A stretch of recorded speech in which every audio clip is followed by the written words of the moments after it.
A graça e a paz, irmãos, tudo bem? Hoje nós estamos no 10º capítulo do livro, né? Perdão total.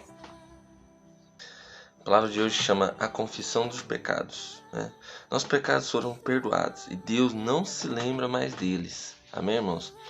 Deus não tem mais lembrança nenhuma, foi tudo apagado. Amém? Não é igual as lembranças do homem, né? Vivendo na luz, somos filhos da luz, irmãos. Nós temos que crer nisso. Então, podemos ainda fazer coisas das trevas, mas nosso Pai é luz. Então nós somos luz também. Mas por mais que nós façamos coisas das trevas ainda, nada disso muda a nossa posição, né? Se nosso Pai é um rei, nossa posição é de príncipe. Nada muda. Amém? Temos que crer nessa verdade. Lá em 1 João capítulo 1, versos do 5 ao 9, fala assim: Ora, a mensagem que da parte dele temos ouvido vos anunciamos é esta, que Deus é luz e não há nele trevas nenhuma. Se dissermos que mantemos comunhão com ele e andamos nas trevas, mentimos e não praticamos a verdade. Se, porém, andamos na luz, como ele está na luz, mantemos comunhão uns com os outros, e o sangue de Jesus, seu Filho, nos purifica de todo pecado. Se dissermos que não temos pecado nenhum, a nós mesmos nos enganamos, e a verdade não está em nós. Se confessarmos nossos pecados, ele é fiel e justo para nos perdoar os pecados e nos purificar de toda injustiça. Bom, ele diz que Deus é amor e que Deus é luz, né? João fala isso, né? Mas o que dizemos quando pecamos? Eu preciso afirmar categoricamente que sou contra o pecado, mas precisamos dizer que até mesmo quando pecamos, nós estamos na luz. Nós não deixamos de ser luz porque pecamos. Porque o texto diz que por estarmos na luz, o sangue nos purifica. Amém? Nós temos que crer nisso. Por estarmos na luz, somos purificados do pecado. Lá em João capítulo 8, verso 12 fala: De novo lhes falava Jesus, dizendo: Eu sou a luz do mundo. Quem me segue não andará nas trevas.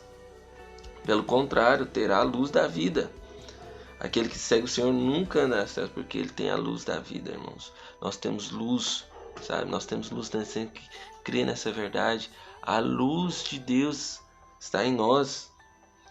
Aquele que diz estar na luz, lá em 1 João capítulo 2, verso 9 ao 11 fala: Aquele que diz estar na luz e odeia seu irmão, até agora está nas trevas.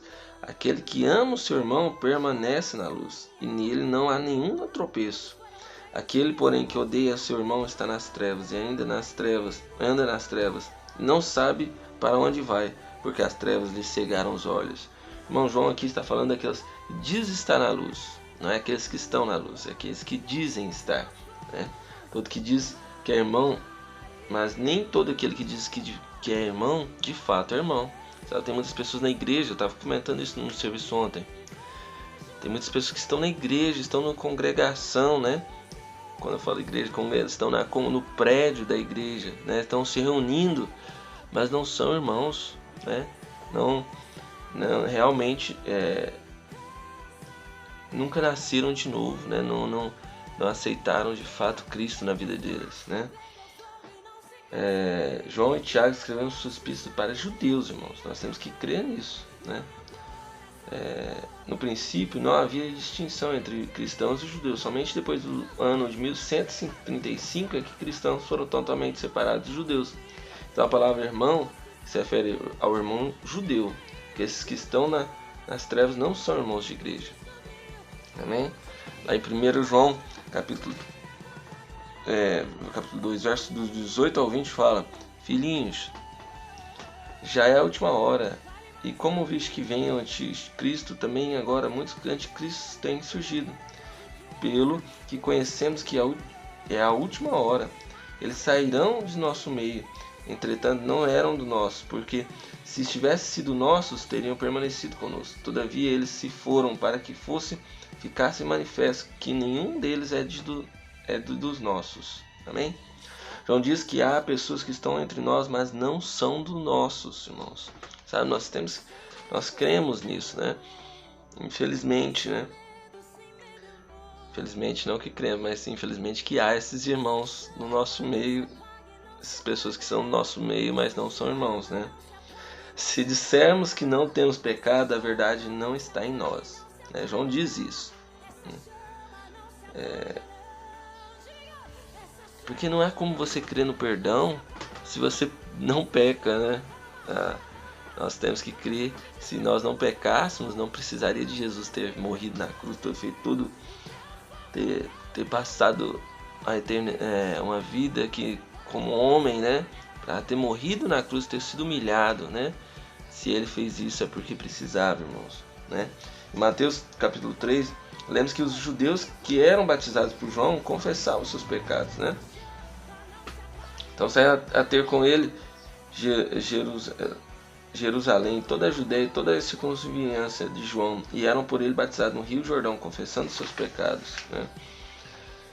Irmãos, uma confissão como aquela do filho pródigo, né? Eles faziam aquela confissão, irmãos, eles faziam aquela confissão como do filho pródigo, né? Eles não falavam todos os pecados, né? Falavam, pai, pequei contra o céu e diante de ti, né? Em 1 João capítulo 2, verso 12, fala, filhinhos, eu vos escrevo porque os vossos pecados são perdoados por causa do seu nome, né? Por causa do nome de Jesus Cristo, né? Foi uma ação completa e perfeita. Amém? Jesus morreu por todos os nossos pecados. Livres da consciência do pecado. Ele assentou-se à direita das alturas, irmãos. Lá em Hebreus 1, capítulo 1, verso 13, fala isso. Não existe repurificação do pecado no Novo Testamento, né? Eu lembrei aqui quando Jesus está lavando os pés dos discípulos e Pedro fala, né? Que não, você não vai lavar meus pés. E Jesus fala, não, se eu não lavar seus pés, você não terá parte comigo. Aí Pedro, né, todo exaltado, fala, não, então lava tudo, me lava por completo, né? Mas Jesus fala, não, mas aquele que já foi purificado não precisa lavar o corpo todo, somente os pés, né?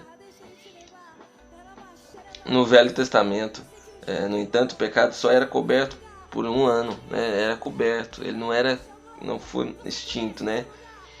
Só quando João Batista declarou no deserto, eis o Cordeiro que tira o pecado do mundo. Lá em João capítulo 1, verso 29, que ele fala isso, né? Irmãos, Jesus tirou o pecado.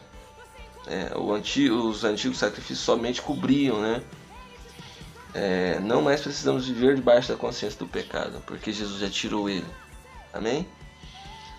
Eles tinham consciência do pecado porque o sacrifício de animais apenas cobria os pecados, não removiam.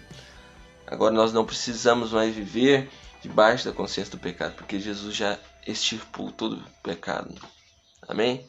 Não precisamos mais ter consciência desse pecado. Está lá escrito isso lá em Hebreus capítulo 10, do verso 2 ao 3. Ora, visto que a lei tem sombra dos bens vindouros, não há imagem real das coisas. Nunca jamais pôde tornar perfeitos os ofertantes, com os mesmos sacrifícios que, ano após ano, perpetualmente eles ofereceram. De outra sorte, não teriam cessado de ser oferecidos. Porquanto os que prestam culto, tendo sido purificados uma vez por todas, não mais teriam consciência de pecados. Entretanto, nesse sacrifício faz recordação de pecados todos os anos, né? Irmãos, nós não precisamos mais ter essa consciência do pecado. Jesus extirpou todo ele. Amém? Creia nisso. Tenha um dia abençoado, cheio da presença de Deus. Ore, leia a palavra, medite nela e tenha comunhão com os irmãos. Dê um joinha, compartilhe, comente, irmão, sabe? Para eu saber quem aqui está no YouTube, tem mostrando quantas visualizações, mas não sei quem que viu, sabe? Eu gostaria muito que vocês comentassem para saber, essa pessoa viu o vídeo. Amém? Tenha um dia abençoado.